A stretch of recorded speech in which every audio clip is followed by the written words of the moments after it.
جو زمین سے جب بھی اڑتی ہے دونوں ہاتھ زمین پہ نہیں رکھ پاتی، ایک ہاتھ زمین پہ رہتا ہے، دوسرا ہاتھ پسلیوں پہ رہتا ہے۔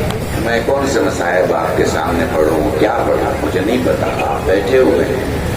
بس میں اتنا کہنا چاہتا ہوں کہ جب بھی مجلس سید الشہداء میں بیٹھا کرو، اس لیے مت جایا کرو کہ کون پڑھ رہا ہے، اس لیے مت جایا کرو کہ کون بلا رہا ہے، اس لیے مت جایا کرو کہ مجلس چھوٹی ہے، بڑی ہے، گھر کی ہے، گاؤں کی ہے، جھوپڑی کی ہے، محل کی ہے، اس لیے جایا کرو کہ مدینے سے اپنی قبر چھوڑ کے اس مجلس میں موجود ہوتی ہے۔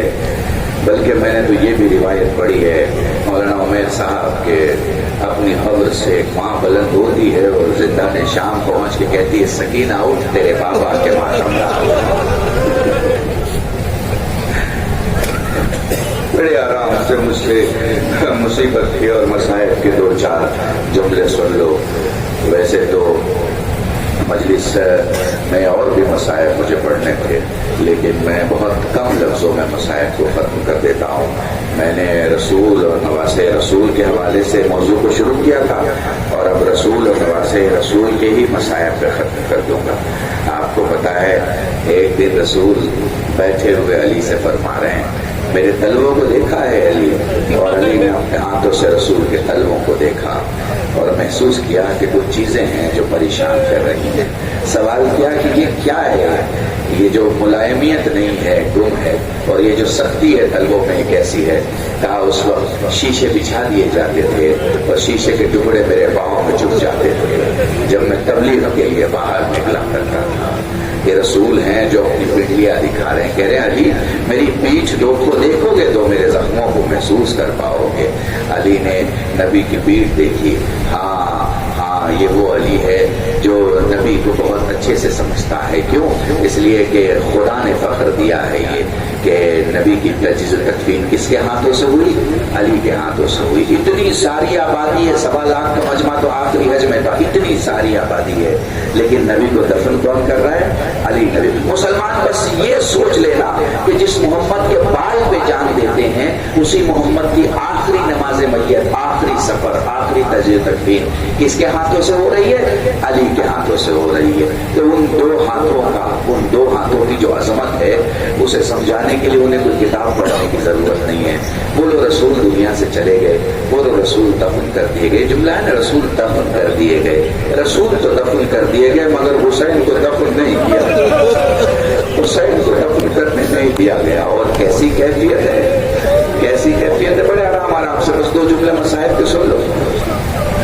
اپنے آخری سفر میں امام حسین آئے ہیں خیمے کے اندر، چونکہ ایک ہماری دوسرے غیر قوم سے غیر مسلم ہمارے منسٹر بیٹھے ہوئے ہیں، چونکہ ان کو اتہاس نہیں پتا ہے، میں ان کے لیے جملے پڑھتا ہوں۔ آپ کے بھی بچے ہوں گے، آپ کی بھی اولاد ہوگی، تھوڑی دیر کے لیے اگر اولاد اسکول سے آنے سے دیر ہو جائے تو گھر کی عورتیں پریشان ہو جاتی ہیں کہ میرا بچہ نہیں آیا ہے۔ ایک بیوی ہے رباب جس کا بچہ گیا ہے اور پھر آیا نہیں۔ ایک بیوی ہے سکینہ، 4 سال کی عمر ہے، وہ اپنے باپ سے کہتی ہے بابا صبح سے جو جاتا ہے واپس نہیں آتا، بابا اب تم جا رہے ہو، ہمیں مدینے کون پہنچائے؟ بڑے آرام سے پڑھ رہا ہوں تاکہ سمجھ سکو مصیبت کو، درد کو محسوس کر سکو۔ السلام علیکم یا زینب یا ام کلثوم یا رقیہ یا سکینہ علیکم من السلام۔ سب کو حسین نے آخری سلام کیا ہے اور حسین چلے ہیں میدان کی طرف، ٹھیک ہے نا، گھوڑے پہ سوار ہو گئے اور پھر کچھ یوں ہوا کہ چاروں طرف سے تیر و تبر کی بارش ہوئی۔ میرا مظلوم امام گھوڑے پہ سنبھل نہ سکا۔ جزاکم اللہ۔ جب بھی رویا کرو نا، ہمارے یہی مولانا تھے قاسمی صاحب، ممبر آف پارلیمنٹ تھے کانگریس سے، ان سے کسی سنی جوان نے پوچھا تھا وہ جو سینے پہ ہاتھ مار کے یا حسین کہتے ہیں ان کے بارے میں آپ کا کیا خیال ہے؟ انہوں نے کہا تو نے کبھی میت گھر کے باہر دیکھی ہے؟ اس نے کہا ہاں دیکھی ہے۔ کہا تو نے میت گھر کے اندر بھی دیکھی ہوگی؟ اس نے کہا جی گھر کے اندر بھی میت دیکھی ہے۔ انہوں نے کہا تجھے پتا ہے آواز کہاں زیادہ ہوتی ہے؟ اس نے کہا گھر کے اندر۔ پوچھا کیوں؟ کہا کوئی کہتا ہائے رے میرا بیٹا۔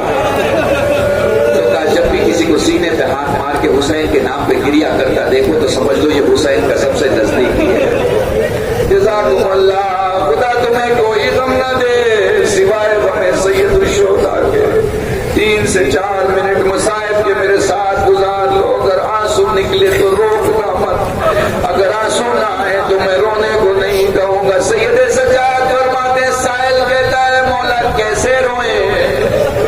فرمایا آنسو کا وہ قطرہ جو آنکھوں میں رہ جائے مومن کا, جو آنکھوں سے باہر آئے صالحین کا, جو داڑھی کے بال تک آئے انبیاء کا, جو سینے تک آئے ہم اماموں کا. سائل کہتا مولا جس میں آواز بلند ہو جائے. سجاد فرماتے میری دادی فاطمہ زہرا کا. اس لیے جب بھی رویا کرو بابا سے بلند رویا کرو, یہ نہ دیکھا کرو تمہیں کون دیکھ رہا ہے. پر دو 4 روایتیں مسائل بھی سن لو اور بڑی استفاع میں بولو. کربلا میں حسین نے آخری سلام کیا, بولو حسین گھوڑے پہ سوار ہوئے, بولو حسین میدان میں آئے, بولو چاروں طرف سے تیر و تبر کی بارش ہوئی. میرا مظلوم امام گھوڑے پہ سنبھل نہ سکا. علامہ حافظ کفایت حسین مرحوم یہ جملہ پڑھا کرتے تھے, جیسے ہی حسین نے گردن اٹھائی زمین کے ایک حصے کو اٹھتا ہوا دیکھا, سوال کیا تو کیوں بلند ہو رہا ہے؟ مولا زینب پکار رہی ہے. ادھر زینب دل زینبیہ کی بلندی پہ آ کے فرما دیا آسمان مجھے میرا حسین دکھائی نہیں دیتا, زمین مجھے میرا حسین دکھائی نہیں دیتا, ذرا دکھا تو صحیح میرا باجایا کہاں ہے؟ مولا فرماتے زمین واپس پلٹ, زینب میرے زخموں کو نہیں دیکھ سکتی. اب جو آخری منزل پڑھنے والا ہو اسے اگر سمجھ سکو تو سمجھ لینا. شمر سے یزید نے شام میں سوال کیا بتا تو نے حسین کو کیسے مارا؟ وہ کہتا میں نے حسین کو نہر کیا, ذبح نہیں کیا. ذبح میں چھری سامنے سے چلائی جاتی ہے, نہر میں تلوار گردن کے پیچھے ماری جاتی ہے. وہ پوچھتا ہے کیا تیری تلوار تیز نہ تھی؟ وہ کہتا میری تلوار تیز تھی, مگر تجھ سے انعام لینے کے لیے راستے کے پتھروں پہ میں نے تلوار مار مار کے کود دیا. جب میں حسین کے پاس پہنچا بڑا صابر تھا حسین. جب میں نے پہلی تلوار ماری وہ کہہ رہا تھا بسم اللہ واللہ. جب میں نے دوسری تلوار ماری وہ کہہ رہا تھا سبحان اللہ. جب میں نے تیسری تلوار ماری وہ کہہ رہا تھا ماشاء اللہ. جب میں نے چوتھی تلوار ماری وہ کہہ رہا تھا الحمدللہ. 12 ضربوں تک حسین حمد الہی کرتا رہا. جیسے ہی میں نے 13ویں ضرب ماری وہ کہہ رہا تھا اما سلام. جب میں نے 14ویں ضرب ماری وہ کہہ رہا تھا نانا سلام. جب میں نے 15ویں ضرب ماری وہ کہہ رہا تھا بابا سلام. جب میں نے 16ویں ضرب ماری وہ کہہ رہا تھا بھیا حسن سلام. حسین کی گردن کٹنے کو آمادہ تھی, میں 17ویں ضرب مار رہا تھا. میں نے دیکھا حسین نے پوری طاقت سے گردن اٹھانا چاہی, مگر حسین سے گردن نہ اٹھی. جب حسین سے گردن نہ اٹھی تو میں نے دیکھا حسین نے اپنی نگاہیں فرات کی طرف موڑی. لب ہلے, زبان میں تھا بھیا حسین کی گردن دل سے جدا ہوئی.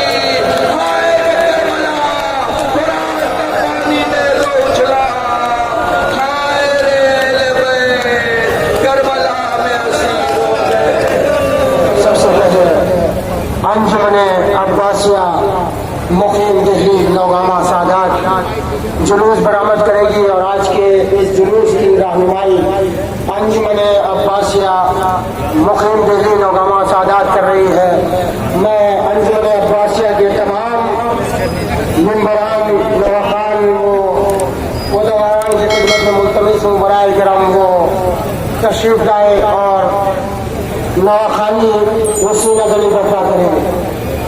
میں جناب تقی نگانی صاحب کی خدمت میں ملتمس ہوں کہ وہ فرش عرضہ پر تشریف لائے, مائی کے قریب آئے. جناب نواخان تقی صاحب انجمن عباسیہ بارگاہ شہزادی کونین میں ان کے کربلائی لال کا پرسہ پیش کر رہی ہے.